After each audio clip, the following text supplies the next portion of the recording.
Naki-overnight nga ako kaso bigla akong nagutom. Wala siyang choice kundi samahan ako ngayon. Bigla kasi ako nag-crave ng pansit canton na may steak. Yung ako yung nagaya na mag-midnight pero siya ang nagluto. Kaya naman, from this to this. Hindi mo talaga gusto?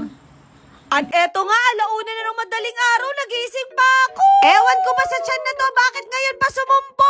Naki-overnight kasi kami kina Chawot at nakakaya naman kung gigisingin ko sila. Kita nyo naman, tulog mantika na talaga sila, no? Nawawalan na nga ako ng pag-asa dito, pero sabi ko kailangan kong magising si Dave. Dinaan ko na nga sa pagpapakyut para pagbigyan niya ako. Hindi ko nga makuha sa lambing, kaya ganito na lang ginawa ko. Feeling ko nagsisisi na si Chawot, bakit niyaya niya ako makipag-overnight? Kita naman sa reaction ko na ako lang masaya, no? Ewan ko kung ako lang, pero namamahay talaga ako lagi. Nakikita ko pa lang yung mga ingredients na tatakam na ako. Sabi ko kay Di, manood lang siya dyan, ako na magluluto. May recipe kasi ako sa pansit canton ko, naglalagay ako ng gatas at cheese. Alam kong nawiwirduhan kayo, pero masarap yan. Na-appreciate ko nga tong tao na to, kahit inaantok, sinamahan pa rin ako. Nakikita ko pa nga lang yung niluluto namin, natatakam na ako. Anong oras nyo kaya to napanood? Para naman lahat tayo, damay-damay na dito. Ngayon, iluluto na natin yung steak na niregalo kay Jawo. Sa sobrang feel at home ko dito, parang sa akin na yung steak.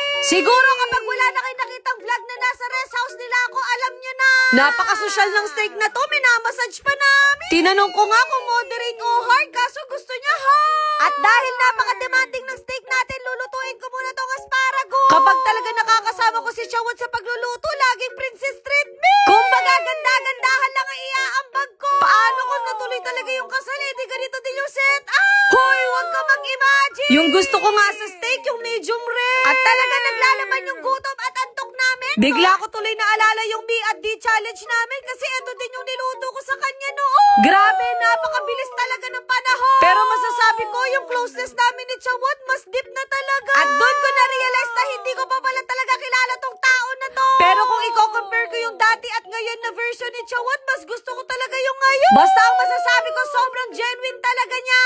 Baka may palibre ka dyan. Binabad pa nga namin dito sa butter para mas lalong sumara. Kaya yung mga kaibigan namin kanina na hindi ako sinamahan, huyo kayo talaga sa akin. Ngayon, gagawa naman tayo ng sauce para sa steak natin. Ako pa naman yung taong hindi talaga ako mabubuhay ng walang sauce. Pero aminin niyo, mas nakatipid kami na nagluto na lang sa bahay kaysa sa restaurant. Kumbaga, triple pa yung gagastusin mo. Alam niyo naman, kapag ganyan, medyo kuripot tayo. Minekos-mekos ko na nga to hanggang nakuha ko na yung consistency niya.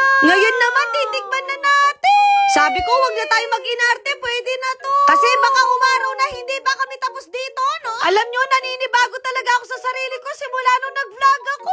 Kasi dati, umaasa lang ako sa luto ng nanay ko, kaya order pa ako sa labas. Ngayon, nag-i-improve na tayo kasi marunong na tayo magluto, no? Alam nyo na siguro kung kanino ako natuto. At eto na nga yung finished product, kaya titikman na natin. Kabado 20 nga ako dito kasi baka hindi niya magustuhan yung recipe natin. At buti na lang approve sa kanya. Kasi kung hindi, baka palayasin ko siya sa rest house ko. Hoy, hindi mo yan mag-aari. At least, craving satisfied na ako. Naamoy yata ng mga kaibigan ko yung niluto namin, kaya nagising sila.